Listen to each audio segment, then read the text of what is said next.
Bismillahirrahmanirrahim.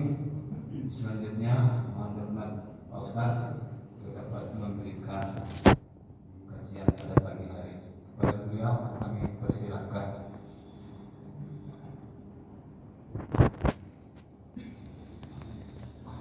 Assalamualaikum warahmatullahi wabarakatuh. Waalaikumsalam warahmatullahi wabarakatuh. Alhamdulillah wassalatu wassalamu ala sayyidina Rasulillah sayyidina wa habibina wa syafi'ina Muhammadin sallallahu alaihi wasallam ibni Abdillah wa ala alihi wa sahbihi wa man wala, amma ba'd. Hadratul mukarramin, wabil khusus yang kami hormati Ketua Takmir Masjid Al-Jihad Bapak Ustadz Yudi beserta seluruh pengurus dan dewan nasihat yang kami hormati dan kami taklimi, para sesepuh dan bin sepuh, para kiai, para asatidz, tokoh agama, tokoh masyarakat, Bapak Ibu, rekan-rekan, adik-adik, jemaah sekalian yang dirahmati oleh Allah Subhanahu wa taala. Alhamdulillah wa syukurillah, pada kesempatan ini di tengah guyuran hujan, alhamdulillah Allah Subhanahu wa taala memperjalankan kita menuju Masjid Al-Jihad. Ini menjadi tanda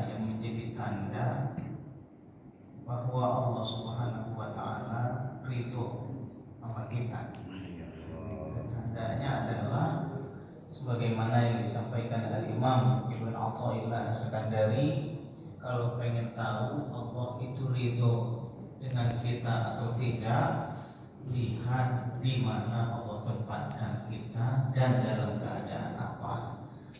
Ini mudah-mudahan menjadi tanda baik ya, tanda baik bagi kita semua. Dan hujan ini menjadi hujan rahmat, bukan hujan musibah. Tapi dengan catatan, mudah-mudahan alam ini terjaga. Alam terjaga, maka rahmat Allah Subhanahu wa taala akan muncul terus kepada kita. Dan ini perlu ada rasa ya, perlu ada rasa bahwa kita adalah mandataris Allah di muka bumi, yang merasakan bahwa kita adalah seorang yang diberi amanat oleh Allah di muka bumi. Kalau ada rasa seperti ini, berarti rasa inilah yang mendorong seseorang untuk memajukan bumi, untuk memajukan negeri, untuk mengelola, untuk memperbaiki.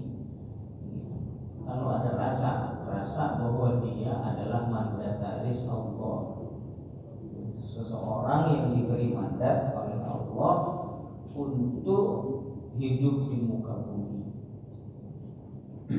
Nah, karena kita adalah di dalam bahasa Al-Quran itu istikhlaf, orang yang diberi kekhilafahan, orang yang diberi amanat. Khalifah itu di dalam Al-Quran maknanya adalah orang yang diberi amanat, orang yang diberi tanggung jawab. Itu namanya khalifah. Berarti khalifah ini maknanya umum ya kan? Diri ini diamanatkan kepada kita, maka kita bertanggung jawab menjaga diri. Istri diamanatkan kepada kita, maka kita bertanggung jawab menjaga istri. Anak diamanatkan kepada kita, maka kita bertanggung jawab untuk menjaga anak. Rumah diamanatkan kepada kita, maka kita bertanggung jawab menjaga rumah. RT diamanatkan kepada kita, maka kita bertanggung jawab menjaga lingkungan RT-nya. Kecamatan, kabupaten, kota, provinsi, negara diamanatkan kepada kita, maka kita bertanggung jawab untuk menjaga kabupaten, kota, provinsi, daerah, dan negara yang kita cintai. Ini yang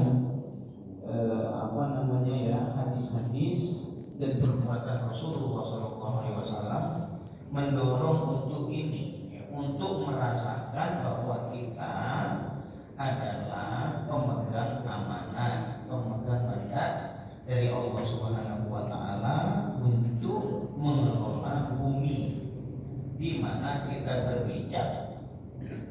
Dalam Al-Qur'an sudah sangat jelas. Huwallazi ansha'akum minal ardi wasta'marakum fiha. Allah yang telah menciptakan kalian dari tanah dan meminta kalian untuk memajukan, untuk memakmurkan, untuk memperbaiki tanah tempat kalian dilahirkan. Bersama Al-Imam Profesor Dr. Muhammad Sayyid Tantawi rahimahullah dalam kitab tafsirnya Tafsir Al-Wasi' Al-Quran Al-Karim, dan kita masih menilik surat Al-Isra ayat 13, 14 dan 15. Allah Subhanahu wa taala berfirman, A'udzu billahi minasyaitonir rajim. Bismillahirrahmanirrahim. Kalau yang hafal bareng-bareng, kalau yang tidak hafal ikut bibirnya. Mudah-mudahan ikuti bibir lama-lama hafal. Wa kullu insanin alzamnahu ta'irahu fi 'unuqihi wa nukhriju lahu yawmal qiyamati kitaban yalqahu manshura. Iqra' kitabaka kafaa binafsika al-yawma 'alayka hasiba. Man ihtada fa innama yahtadi li nafsihi wa man dhalla fa innama yadhillu 'alayha wa la taziru waziratun wizra ukhra wa ma kunna mu'adzibina hatta nab'atha rasula. Surat ini dan ayat ini secara khusus menjelaskan tentang balasan, ya, menjelaskan tentang balasan Allah Subhanahu wa taala atas perbuatan-perbuatan manusia nanti di akhirat. Ini balasan yang yang sangat menentukan adalah nanti balasan di akhirat. Walaupun sebagian dari kita juga merasakan balasan duniawi, sebagian dari kita juga merasakan balasan duniawi dari ibadah, dari ketaatan, dari perbuatan baik yang dilakukan. Jadi rasa senang sholat, ini sholat ini kan kewajiban. Kemudian ketika melakukan itu senang, ini juga balasan. Ya, ini juga balasan yang kita dapatkan di dunia. Jadi senang ibadah itu anugerah. Ya, senang ibadah itu anugerah.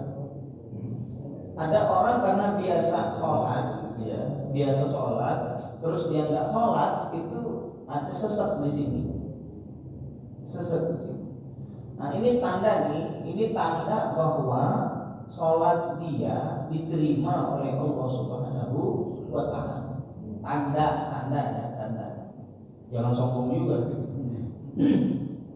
Nanti saya mau sholat biar pengen merasakan kenikmatan. Jadi sholatnya itu bukan karena Allah, tapi pengen merasakan manisnya sholat. Ini tanda rasa manisnya ibadah. Ini tanda bahwa dia mendapatkan anugerah, bahwa ibadahnya diterima oleh Allah Subhanahu wa taala. Tapi tidak berhenti di situ, karena tujuan utama sholat adalah menggapai ridho Allah Subhanahu wa taala. Rasa enak atau tidak ya tetap sholat, ya tetap tetap sholat karena tujuan utamanya adalah menggapai ridho Allah Subhanahu wa Ta'ala. Ada orang ketika sedekah itu senang betul. Jadi kenikmatannya itu ketika tangan ini terulur terus disambut tangan yang lain ngambil gitu. Nikmatnya nggak ketulungan. Nikmatnya nggak ketulungan. Dulu itu ada orang Palembang di Mesir ya. Di Mesir kita kan ada kekeluargaan namanya Kemas, keluarga masyarakat Sumatera bagian selatan. Jadi ada gabungan beberapa provinsi, Palembang, Bangka Belitung, Lampung, Bengkulu, Jambi, tergabung dalam ikatan organisasi namanya Kemas, keluarga masyarakat Sumatera bagian selatan. Ada ibu-ibu atau mbak-mbak Palembang nikah dengan orang Belanda. Nikah dengan orang Belanda. Orang Belanda ini kaya betul. Jadi mungkin melihat mahasiswa-mahasiswa itu kawannya banyak yang kiri-kiri. Akhirnya tergerak hatinya untuk memberi ya ala kadarnya lah ya, untuk ya makan sebulan lah gitu. Mahasiswa nggak usah banyak-banyak ya, 1 juta 2 juta untuk sebulan oke lah. Nah, itu memberi bantuan atau beasiswa katakanlah kepada mahasiswa-mahasiswa yang tergabung dalam keluarga masyarakat Sumatera bagian selatan. Jadi dia itu cerita, saya itu nikmatnya kalau tangan saya disambut tangan yang lain, itu getarannya itu kerasa di situ. Jadi kalau nggak ngasih itu kayaknya kosong di sini, gerak gitu. Jadi kalau pengen adem tuh ya ngasih. Jadi memang ada orang model begini nih. Ini udah nggak hitung-hitungan lagi materi gitu. Apalagi udah berlebih gitu. Ngasih 1 juta 2 juta. Itu kan sangat ringan. Walaupun jumlah mahasiswa katakanlah ada 200-an 300-an mahasiswa ya. 300 mahasiswa kali 2 juta, kecil lah di orang model begitu. Ya, jadi memang kerasa itu ketika memberi terus disambut dengan penerima, kenikmatannya di situ. Makanya dia nggak mewakilkan ke orang. Ngasih itu tidak mewakilkan ke orang lain, kan karena biar cepat, biar ini udah mewakili kasihkan kesimpulan bulan-bulan. Kalau dia enggak, itu dia ngasih langsung. Karena getarannya itu ketika ngasih langsung itu. Jadi dia ngasih ke setiap anak gitu. Jadi rasa nikmat itu ketika tangan ini jujur. Ada model orang yang begini, ada model orang yang seperti ini. Ini kan menjadi tanda ya, menjadi tanda bahwa amal dia diterima oleh Allah Subhanahu wa Ta'ala ketika senang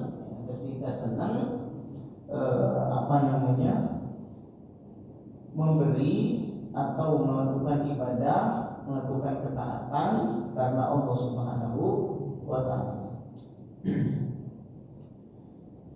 Wa kullu insanin alzamnahu ta'irahu fi 'unuqihi wa kullu insanin.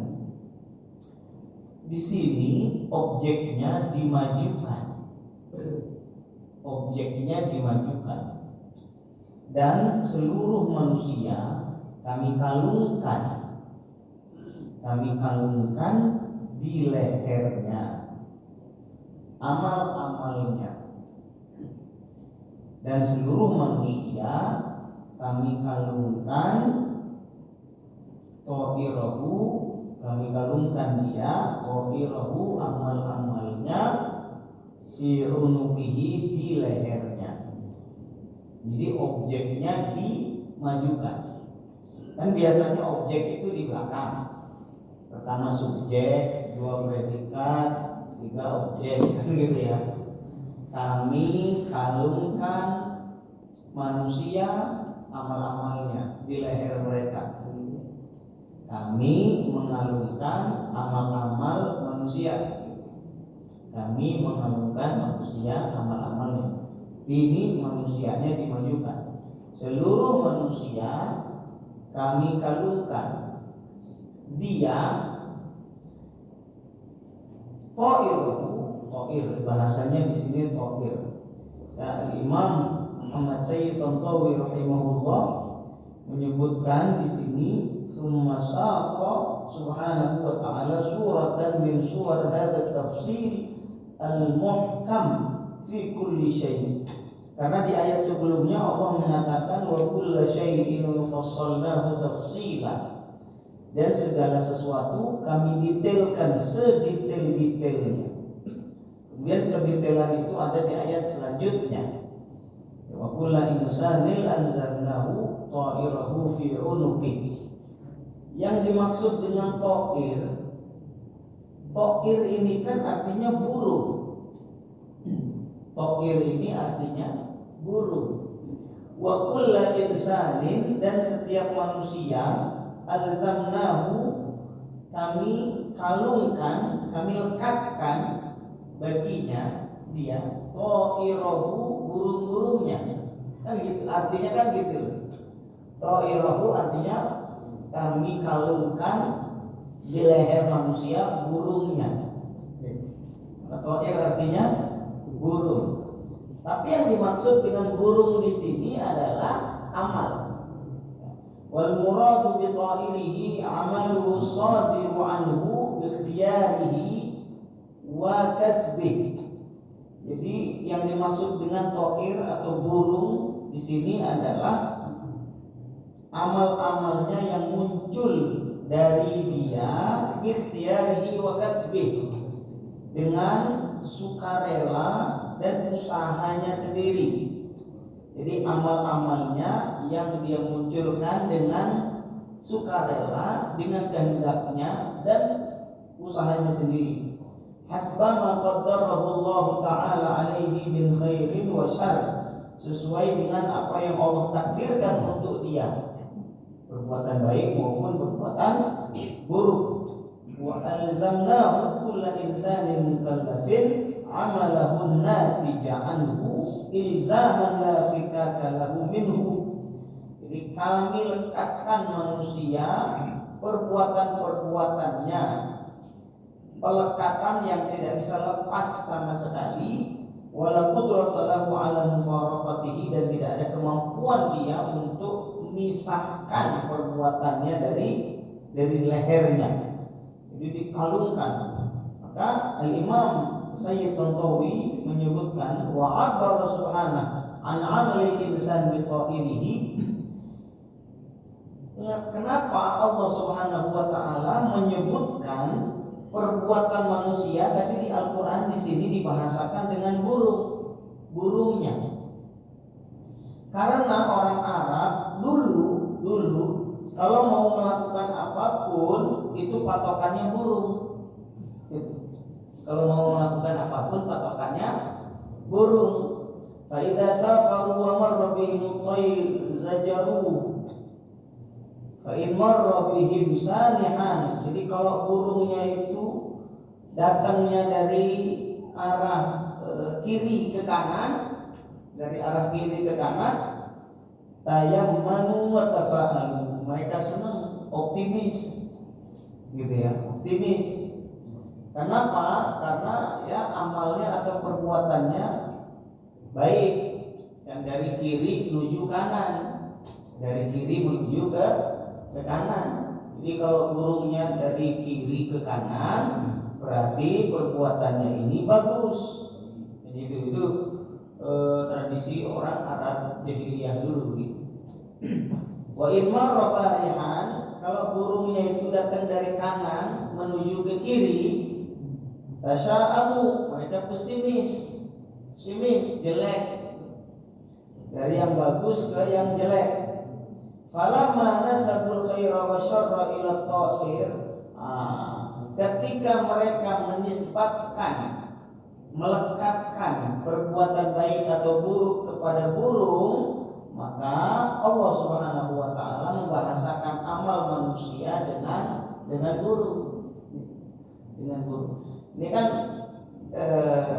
kita tahu ya dari sini bahwa Al-Qur'an diturunkan di tanah Arab dengan beragam tujuan. Di antaranya adalah meluruskan tradisi-tradisi yang tidak lurus, mengukuhkan tradisi-tradisi yang benar. Ya, di antara yang tidak baik itu adalah menjadikan burung sebagai patokan kebaikan atau keburukan. Maka di sini amal manusia dibahasakan dengan burung karena mengikuti istilah dan kebiasaan orang Arab. Sehingga apapun yang mereka lakukan yang patokannya adalah perjalanan burung itu, ini dihitung sedetail mungkin. Fi unuqi. Jadi kami mengalungkan amal-amal perbuatan manusia di leher mereka. Kenapa di sini disebutnya di leher, bukan di badan yang lain, di telinga gitu, atau di tangan, atau di badan, di perut? Kenapa diikatkannya di leher? Wa khassa subhanahu wa ta'ala al-unuq bidzikr min baini sa'iril a'dha' li'anna al-luzuma fihi ashad. Kenapa leher yang disebut bukan anggota-anggota tubuh yang lain? Karena al-luzuma fihi ashad, pengikatannya itu lebih kuat di leher daripada di yang lain. Wa li'annahu al-'udwu alladhi taratan yakunu 'alaihi ma yuzayyinuh. Yang kedua, karena leher itu tempat perhiasan, ya, tempat perhiasan, dan juga leher itu tempat rantai. Maka di alam kubur atau di akhirat itu ketika nyebut rantai-rantai itu kan pengikatannya di leher, ditarik gitu. Leher diikat pakai rantai, kemudian ditarik, masukkan ke neraka. Ya, orang yang berbuat buruk atau ingkar kepada Allah Subhanahu wa taala, maka balasannya adalah al-aghlal, rantai-rantai itu. Nah, jadi leher ini tempat dilihat manusia dia indah, atau bisa juga dilihat manusia dia buruk, tergantung yang melekat di leher ini. Kalau perhiasan bagus, kalau rantai jelek. Ya kan?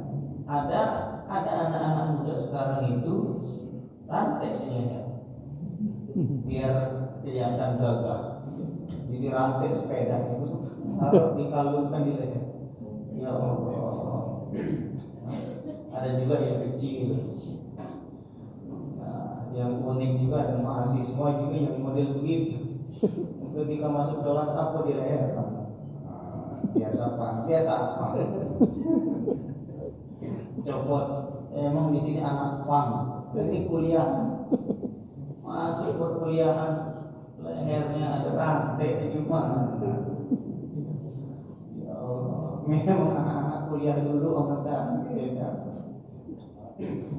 Dikira tempat nongkrong perkuliahan sekarang ini, padahal tempat belajar. Nanti kalau jadi anak pang keluar dari kuliah silakan. Di kelas ini nggak boleh. Celana lepis, dengkulnya sobek-sobek, persis anak pang. Ya Allah ya Rabbi. Iya, masuk ke kelasnya gimana? Kayaknya Bu Dekan Syariah itu, Bu Eva itu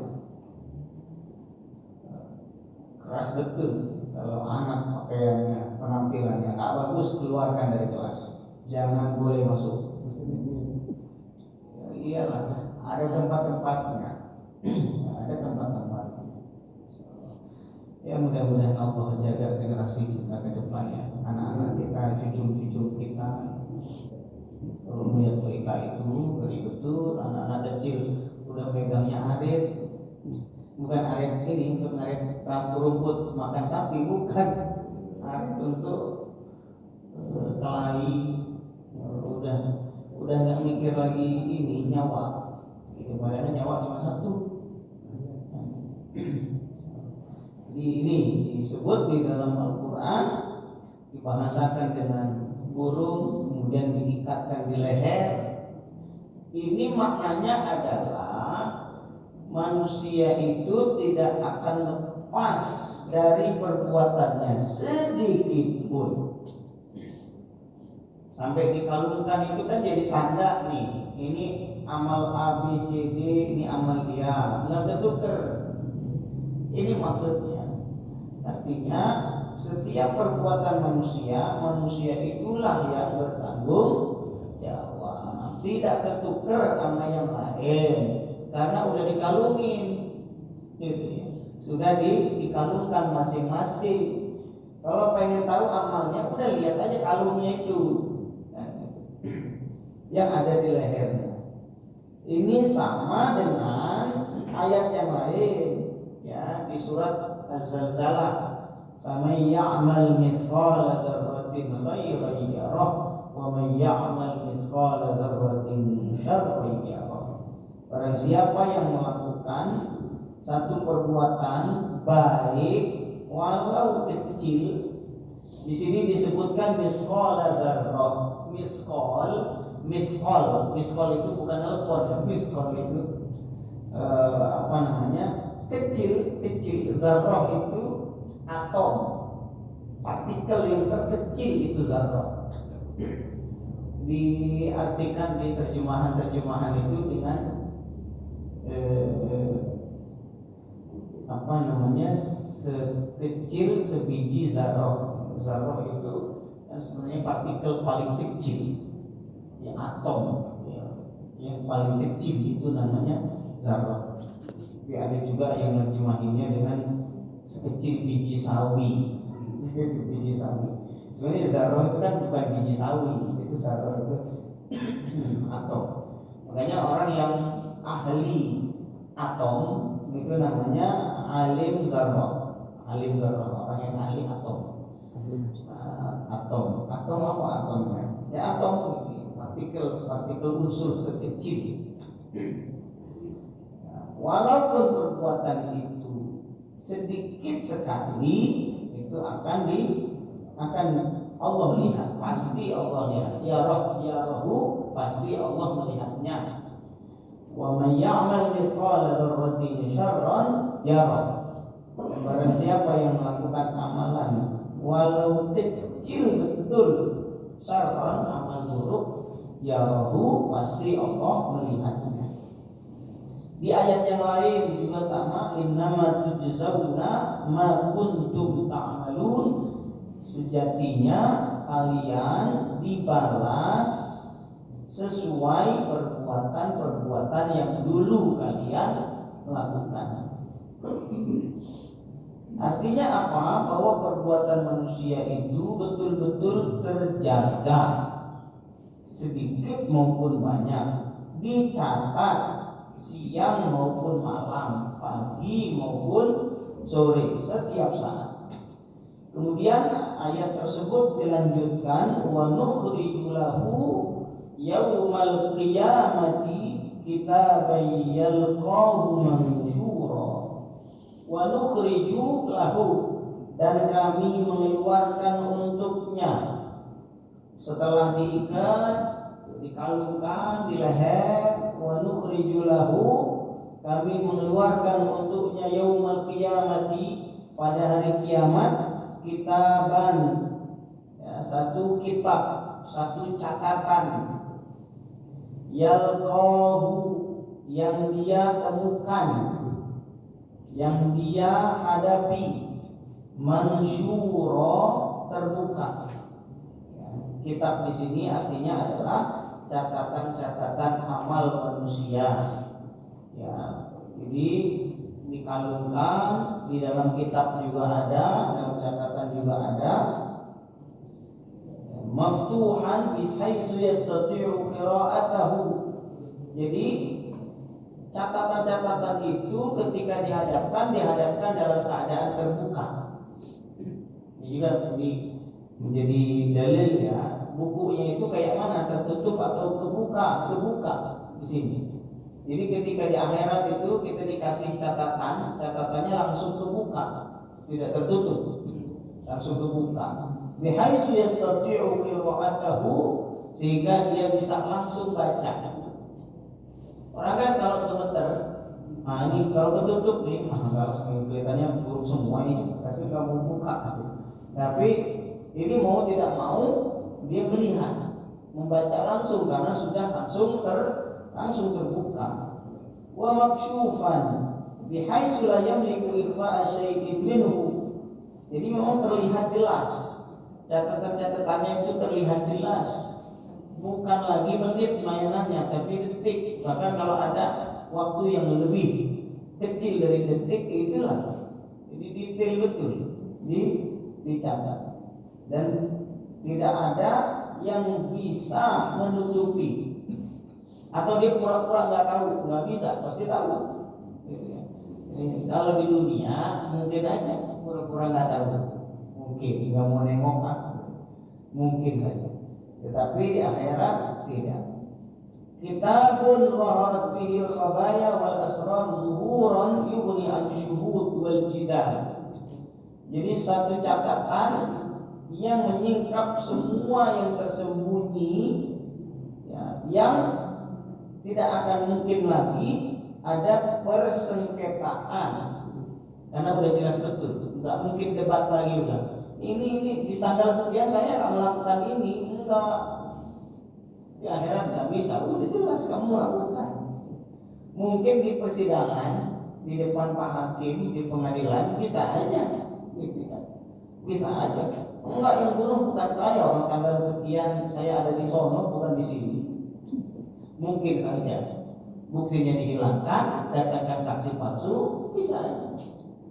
Tapi di akhirat tidak akan mungkin ada satu orang pun yang bisa pura-pura tidak tahu atau punya alasan macam-macam, karena catatannya sudah di depan dia, terlihat jelas, bisa langsung dibaca karena terbuka, sehingga tidak ada alasan untuk berkelit.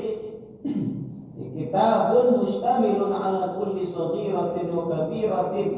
Sebuah catatan atau buku catatan amal, semuanya, baik amal yang kecil maupun yang besar, amal-amal manusia.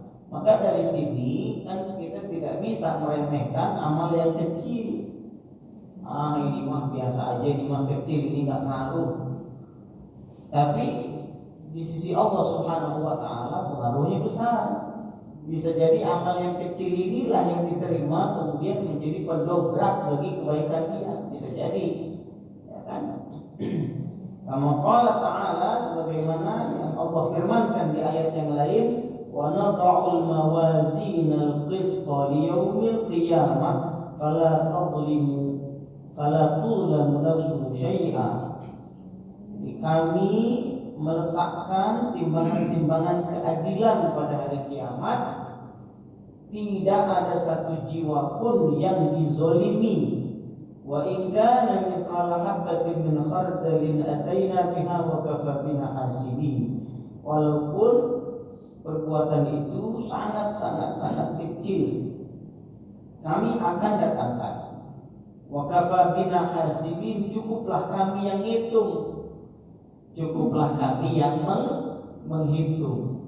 Jadi yang hitung bukan kita, yang menghitung adalah Allah Subhanahu wa Ta'ala. Kalau yang menghitung Allah, berarti patokannya adalah la ilaha illallah Muhammadur Rasulullah. Apa artinya keikhlasan itu? Karena bisa jadi dia berbuat baiknya banyak betul, tapi nggak ikhlas karena Allah, hilang juga. hilang. Tapi ada orang berbuat kayaknya remeh ya, tapi dari dalam diri dia murni datang dan ikhlas karena Allah. Oh ini gede betul. Jadi hitung-hitungannya bukan hitung-hitungan matematis kita, tetapi Allah Subhanahu wa taala yang menghitung sesuai dengan neraca atau timbangan yang Allah buat dalam menghitung perbuatan manusia seadil-adilnya.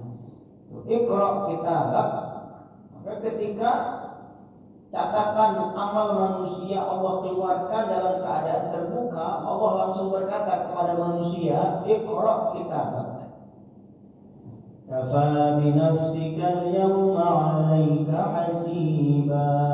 Iqra kitabak, bacalah buku Anda. Bacalah buku Anda. Ini kami sudah tunjukkan ini catatan amal Anda. Kami sudah buka langsung. Anda tidak repot-repot buka catatan amal, ya kan? Catatan amal ini jangan dibayangkan kayak buku kita kecil. Itu dibahasakan dalam hadis itu. Catatan amalnya itu sejauh mata memandang. Berarti gede betul. Dan dalam keadaan terbuka. Tetapi ini menjadi satu kabar gembira ya bagi kita. Jadi Nabi SAW pernah menyampaikan, jadi perbuatan buruk manusia 99% perbuatan buruk. Jadi buku catatan amal yang gede betul sejauh mata memandang. 99% isinya adalah perbuatan buruk. Ada secari kertas kecil, isinya la ilaha illallah Muhammadur Rasulullah. Ini lebih diutamakan, lebih unggul, lebih kuat dari 99% perbuatan buruk itu. Artinya apa? Artinya orang yang beriman kepada Allah, sebanyak apapun perbuatan buruknya, maka dia akan masuk ke dalam surga Allah nantinya. Ya, kalau banyak betul perbuatan buruknya, apalagi dosa-dosa besar, itu kan mampir dulu ke neraka. Tapi pada akhirnya orang yang ada keimanan kepada Allah dalam hatinya itu pasti masuk ke dalam surga. Tapi yang nggak tahu lamanya kan lama banget di neraka. Ya, mampirnya lama. Ya tergantung amal perbuatan manusia. Ada yang mampirnya bentar, ada yang sedengan, ada yang lama betul. Ya, sampai di dalam hadis sahih itu disebut orang yang terakhir masuk surga itu sudah hasil koretan itu karena Nabi kan bilang coba keluar itu yang di neraka itu yang kamu mau, kata Allah. Nabi keluarkan semua ya dari umatnya yang berbuat buruk yang masuk neraka itu. Nabi keluarkan semua. Udah semua ya Allah aku keluarkan. Coba cari lagi. Udah di selip-selipan juga udah aku keluarkan. Coba cari lagi, barangkali ada yang walau kecil betul. Ternyata betul ada yang nyelip gitu. Ya itu yang terakhir masuk surga itu, yang terakhir keluar dari neraka dan terakhir masuk surga yang sudah habis badannya. Ya kan? Artinya apa?